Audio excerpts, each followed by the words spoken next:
My mother got right in my face and shouted, "Either pay the mortgage or get out." She said it in front of roughly 40 people at Thanksgiving. My sister-in-law taunted, "Let's see how you survive." I packed my things, left. My name's Nate, I'm 33, and I'm a chiropractor. My practice? It's not some fancy, sterile office. It's a small, warm place that smells like eucalyptus and whatever generic tiger balm I can buy in bulk, because my patients love it, and it costs a third of the name brand. Every single piece of that place, from the decent equipment to the framed certificates on the wall, I built myself over 6 long years. One walk-in, one weekend wellness fair at a time. I'm telling you this because it really matters, even if it won't seem like it at first when I talk about that Thanksgiving. The drive was only 15 minutes, but I swear, my body had its own early warning system for these family gatherings. That familiar tightness in my chest kicked in miles before I even hit the highway. Anyone with a complicated family knows exactly what I'm talking about. It's like an internal alarm that only goes off for social situations you're guaranteed to hate. I ended up parking 2 blocks away because Brandon, my brother's, street was already packed. The wind was biting, finding that one gap in my collar and settling in. I was juggling a homemade pie, 2 bottles of seltzer, and that same old knot in my gut. Brandon and Leah's place was a decent split level in a neighborhood where everyone knows everyone's business, but pretends they don't. Leah had a wreath on the door, and other decorations were scattered around the porch in a way that screamed effort more than taste. Inside, it was pure chaos. Almost 40 people, football blaring, a baby fussing upstairs, foil crinkling in the kitchen, someone arguing about parking in the hallway. An aunt was trying and failing to get kids to stop sliding on the hardwood. Normal stuff, right? I kissed my nephew, nodded at my dad who gave me his usual chin lift greeting, and had barely taken a breath when my mom's voice cut through the noise. Without even turning from the sweet potatoes, she just said, "Nate." It sounded like a timer going off. I set my pie down. "Hey, Mom. Happy Thanksgiving." And she didn't miss a beat. "The mortgage is due next week." It wasn't the ask itself that froze me. I'd heard some version of that sentence more times than I could count, in more settings than I cared to remember. What truly stopped me cold was the location. Not a quiet phone call, not a hushed whisper in the corner of the kitchen, but right there, in the middle of the living room, with 40 pairs of ears listening. I just said what was true. We'd already talked about it, and I was tapped out this month. Simple, calm, honest. And the room just stopped. Conversations died.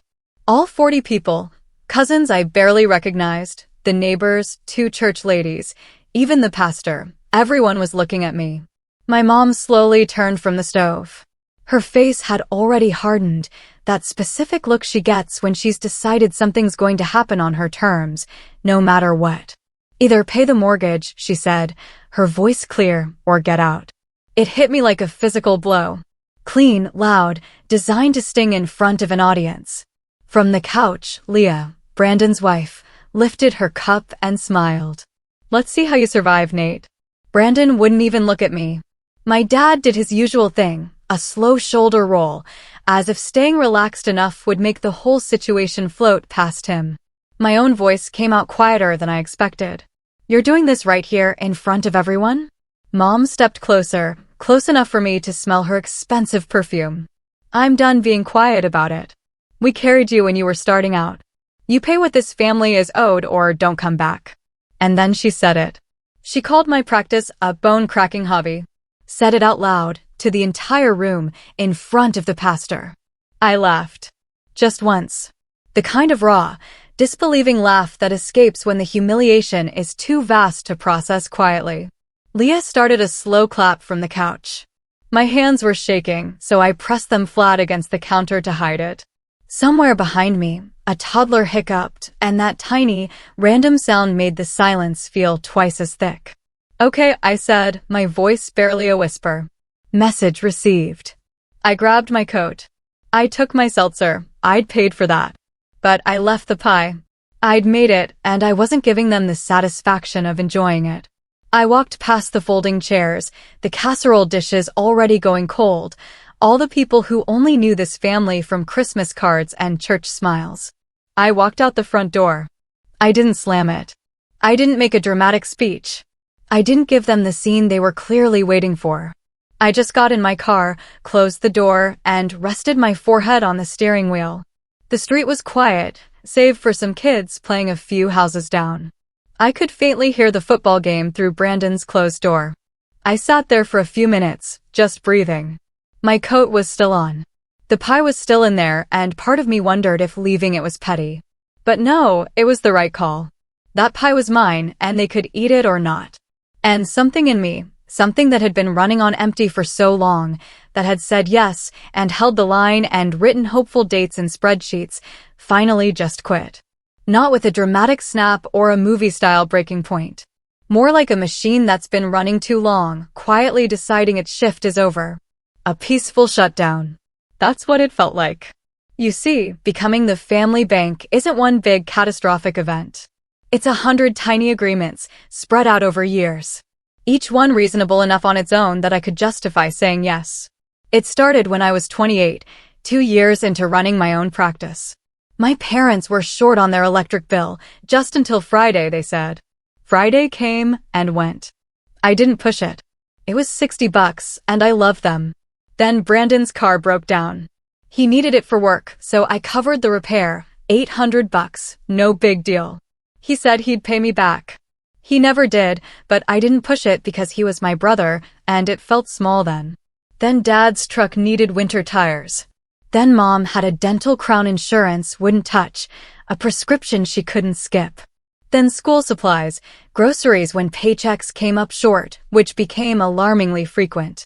When their fridge died, I bought them a new one and called it a gift because that's what I told myself it was. Not evidence of a problem, just a son being nice. Slowly, almost imperceptibly, the language changed. Just this once became standard. Don't make it weird meant don't bring it up again.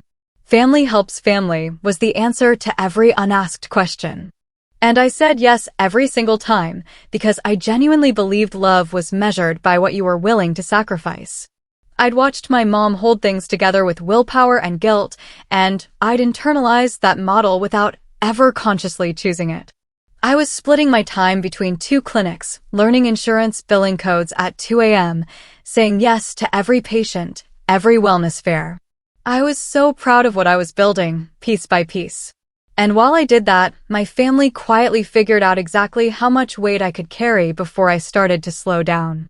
At some point, I made a spreadsheet, called it Family Loans.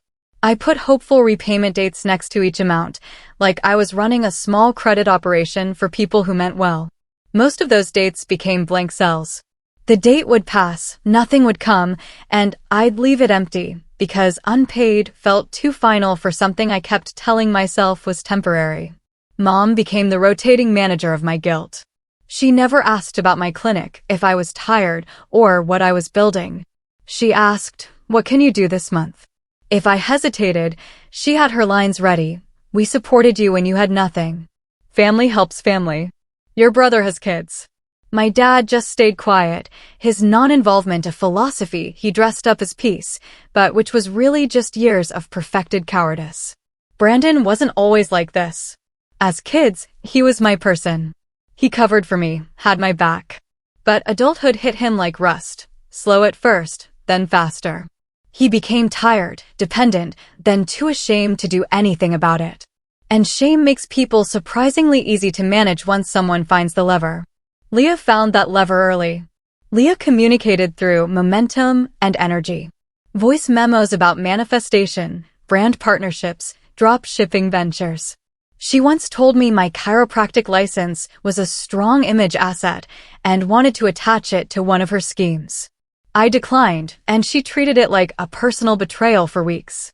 When I tried to help them actually budget, printing templates with repayment columns, Leah laughed and called me professor, and Mom said I was condescending. Numbers, apparently, were a form of cruelty to people whose opinions were stronger than their income. The family group chat was its own ecosystem, baby pictures, memes about gratitude, God's plan, and then, inevitably, the ask. "Mom's short this month." Brandon, just until payday. Leah, It's literally temporary. Then me, how much?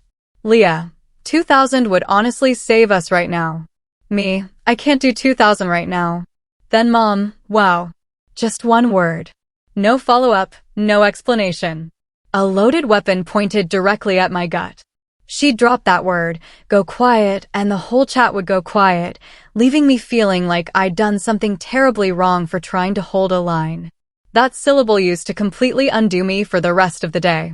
It took me years to admit it was manipulation, and not just a mom moment. Last spring, Leah asked for $5,000 to bridge them until a contract closed. She sent an actual PDF with bullet points and the word synergy. Brandon said they'd be evicted. Mom said I was their only real option. Dad, of course, said nothing. I transferred the money. About a month later, Leah posted on social media, standing in front of a rented luxury SUV, captioning it about the grind never stopping. I stared at that photo, genuinely trying to decide if I was more impressed by the timing or the sheer confidence. Both equally. That was the first time I felt stupid in a way that didn't just sting, it burned right through me and left something permanent behind. By May, I started saying no in smaller ways. Not this week. Payroll's tight. I can't cover that one. Every refusal made them less friendly. Mom called me selfish. Leah called me fragile.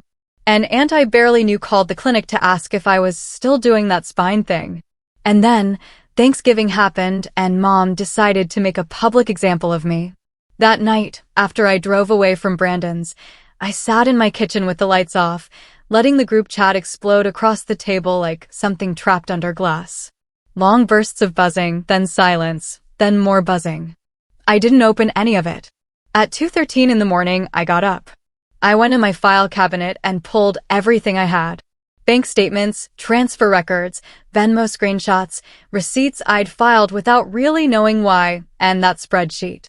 I printed until the stack was almost an inch thick. Then I sat at my kitchen table, still in my coat, and went through every single page. I added dates, notes, color-coded everything. Brandon's car, no repayment. The dental crown, no repayment. The emergency mortgage payment I'd wired on a Friday afternoon because they'd called me mid-lunch saying the bank was sending a notice. Partial repayment, $300, which was about what the wire fee cost me. The property tax I'd covered. The appliances I'd bought that were later described as Nate helped out. I even found 2 charges I hadn't noticed. One for $200, one for $90, both on my clinic card with no explanation. I highlighted those separately. At the top of the stack, in big, black ink, I wrote, $72,480. That wasn't counting groceries, gas, or whatever had subtly bled onto my clinic over the years. It wasn't counting the birthday presents for nieces and nephews so they'd have something for me without anyone asking. Just the documented transfers, the receipts, the things I could prove. By 3:41 a.m., the full picture was spread across my kitchen table like a map of somewhere I should have stopped going a long time ago. I opened my notes app and typed one sentence, I love you. I'm done being your bank. I read it back. It was the most honest thing I'd written in years. Morning came gray and flat. I'd slept maybe 3 hours, drifting in and out with numbers swirling behind my eyes. The blank cells in my spreadsheet, the Venmo notification from Leah that wasn't a repayment, but a link to something she wanted me to look at, the image of Mom's face as she said bone-cracking hobby without a flinch. The alarm went off, and I shut it down before it finished its first buzz. I made coffee strong enough to be considered an act of aggression. Got dressed, stacked the papers into a folder, and sat at my kitchen table for a few minutes. I wasn't nervous. Nervous is what you feel when you're not sure what you're going to do. I knew exactly what I was going to do. I'd known since 3 a.m. What I felt was that specific kind of tired that comes when you've been holding something heavy for a long time, and you're finally about to set it down for good. I drove back to Brandon's. The neighborhood looked different. In daylight, deflated. The Thanksgiving decorations were already coming down, plastic pumpkins tilted, balloons losing air, trash bags full of plates and pans at the curb. Like the house had silently agreed that last night needed to be cleaned up and buried as fast as possible. I knocked. The door was unlocked. Leah was on the couch, wrapped in a blanket, phone in hand. Brandon was in the kitchen, standing in front of the open fridge, arms hanging, like someone looking for something they won't find. Mom was already there. She turned when I walked in, folding her arms. "Oh, good." He came to his senses. I didn't answer. I walked past them all and set the folder down on the kitchen table. I pulled the stack out and let it land. The sound it made was louder than I expected in that quiet kitchen, a flat, solid thud that made Leah look up from her phone. "What's all that?" she asked. 5 years, I said. Mom picked up the top page, squinting. "What is this supposed to be?" "Records." Brandon came closer slowly, like you approach something you suspect you don't want to see, but you're going to look at anyway. "Records of what?" "Everything I've paid for." Nobody spoke for a moment. Then Leah laughed. Not nervously, not confused, but that full, dismissive laugh from someone who's decided the situation is beneath them. "Nate, you kept receipts?" "That's honestly a little weird." I didn't react. Mom was flipping through pages faster now, paper snapping between her fingers. "What is this figure at the top?" $72,480. Her eyebrows shot up. "Don't be dramatic." "I'm not." Brandon leaned over the stack, going through it slowly, page by page. I watched his face. There was a moment, I could pinpoint it exactly, where something clicked behind his eyes. Recognition, coming in pieces. The car, the dental bill, the emergency mortgage payment, the tax lien, the fridge, the groceries stretching over years.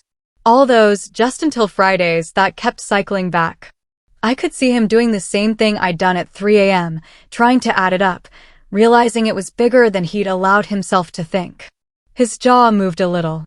His expression shifted from blank to something quieter, harder to read. He set the page down carefully. Didn't throw it. Didn't push it away. Just set it down. "Nate," he said, "just my name, nothing else." "That's what I've paid to keep this family from going under," I told them. "I'm not here asking for it back. I just want us all looking at the same reality for once." I pulled a single page from the stack and slid it across the table. Brandon frowned at it. "What is this?" It was a list, short and plain. No more loans. No co-signing. No covering bills, temporary or otherwise. No access to my credit accounts. No charges running through my clinic card. I'd kept it to one page so there was no room for reinterpretation. Mom's voice went cold. "You're abandoning your family." "No," I said. "I'm stopping a system that has been draining me for 5 straight years." "That's not how family works." "This is how it worked for me," I retorted. "I have the dates and amounts to prove it." Leah scoffed from the couch. "You're overreacting." I leaned forward slightly. "The BMW you're leasing has 3 missed payments." The room went completely still. Leah's head snapped towards me. "Excuse me?" "It's in Brandon's name," I said, keeping my voice level. "The lender has already sent 2 warning notices. The auto-pay was connected to my credit card. I found it when I was going through everything last night." Mom looked at Brandon. He didn't say anything. His face had gone pale, the way someone looks when they're doing fast, quiet math and coming up with bad results. Leah stood up, the blanket sliding off the couch. "You went through our finances?" "No," I corrected. "I went through mine and found yours in there." That landed. She didn't have a line ready for that one. I pointed back to the list on the table. "If you want my help going forward, it won't be money. It'll be a real plan. Cancel the BMW. Sell whatever can turn into cash. Cut every subscription that isn't critical. Call the mortgage company about forbearance. They'd rather work with you than foreclose. These are real options that exist right now." Leah crossed her arms. "And what's Brandon supposed to do in the meantime?" "Get another job." Her laugh was short. "He has a job. Not one that covers the mortgage by itself." Mom slammed one hand flat on the table, the stack of papers jumping. "We are not laborers." I nodded once. "Then you'll be tenants." Nobody moved. Leah looked at me like you look at someone when you realize the script you've been running on isn't working anymore. "You think you're better than us?" "No. I think reality exists whether we look at it or not." "That's not a judgment. It's just true." Brandon rubbed his face with both hands, slow. He looked tired, that deep kind of tired that doesn't come from one bad week. What do you want from us? He asked quietly. Nothing. That word landed differently than anything else I'd said. Not angry, just final. Mom narrowed her eyes. Nothing. Not anymore. I picked up my coat. Brandon looked up from the table. Where are you going? I paused at the door, just for a second. My house. Mom blinked.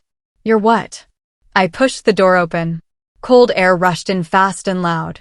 I bought it last week. I wanted one thing in my life that wasn't a group project. Behind me, I heard Leah say something under her breath. Mom's voice started rising again, something about how I thought I was better than everyone, how I'd regret this. Variations of things I'd heard enough times that I didn't need to hear the rest. Brandon didn't say anything. I don't know what his face looked like because I didn't turn around to check. I stepped off the porch. The wind was rattling through the bare tree branches. I got in my car, started it, and pulled away. And for the first time in 5 years, I drove somewhere that only had my name attached to it. The fallout came fast and from multiple directions. Mom started calling from numbers I didn't recognize, cycling through phones every couple of days. The message was always the same rotation. You're punishing your family. Family is forever. You'll regret this. How could you do this to us? I listened to maybe the first two, then stopped saving them. Leah sent a string of voice memos about new opportunities, always asking me to just help one more time. I saved every single one of those in a folder on my phone I labeled evidence. Some relatives posted vague things online about ungrateful younger generations. I scrolled right past them. 3 days after the confrontation, Mom walked into my clinic. She stood in the doorway, looking around slowly, trying hard to be unimpressed, but the room wasn't cooperating. Clean equipment, decent size, certificates on the wall, the eucalyptus smell. She walked in a few steps, running a finger lightly across the edge of the front desk. I noticed, but didn't react. She pressed her lips together. Nice place, she said finally. Must have been built on family sacrifice. I sat down the patient chart in my hands. It was built on work. She lowered her voice like we were negotiating. You embarrassed me. You told me to pay or disappear in front of 40 people, including the pastor. I was under pressure. So was I said. For 5 years. She didn't answer right away. Something in her face shifted after a moment. Not an apology, nothing that clean. More like a retreat from whatever front she'd been maintaining. She said quietly, almost to herself, we can't lose that house. Then make real cuts, I said. Cancel the BMW. Downgrade the phones. Brandon picks up more work. Those options are all right there. She started in on Leah, and I shook my head. I'm not talking about Leah. I'm talking about your son and what he can actually control. She stood there for a long moment, with nothing left to reach for. Eventually, she said, almost under her breath, we believed in you when you were nobody. I took a slow breath. And I paid that back. $72,000 worth, with dates and receipts. My next patient was in the waiting room. I walked over to the clinic door and held it open. You can stay if you want to talk like adults. I met her eyes. But your bank is closed. She left. It's been a few weeks since Thanksgiving. Mom stopped calling from random numbers. Either she ran out of new ones, or she figured out I wasn't picking up. I still don't know which. Brandon texted me about a week after everything. No drama. No ask hidden inside. Just said he was looking into picking up extra shifts at a second job. That was all. I sat with that text for a while before I put the phone down. I still haven't responded, which probably says something about where I'm at with all of it. That thread is just sitting there. I'll figure out what to say eventually. Leah's still in the group chat. I muted it the morning after Thanksgiving and haven't unmuted it. My house has 2 bedrooms, a crooked fence, and a maple tree in the yard that drops leaves like it's being paid per leaf when the wind picks up. The kitchen needs paint. There's a scratch on the hardwood floor I keep meaning to fix. The light above the stove hums at night when the heat kicks on. It took me 3 nights to stop noticing. I slept on an air mattress the first week, drank coffee from paper cups, sat on the floor, and wrote my monthly budget on the back of an envelope. Mortgage, utilities, groceries, payroll, taxes, savings, family, $0. At first, that 0 looked wrong every time I saw it. It still stings a little, if I'm being completely honest. Part of me is still the guy who said yes every time because he thought that's what love looked like. But it feels right, in a way I can't argue with. At 6 a.m. when the house is quiet, the coffee is strong, and the only name on the deed is mine. That's enough for right now. What would you have done if you were in my shoes? Have you ever had to draw a line with your own family? Let me know in the comments below. I really want to hear your thoughts on this.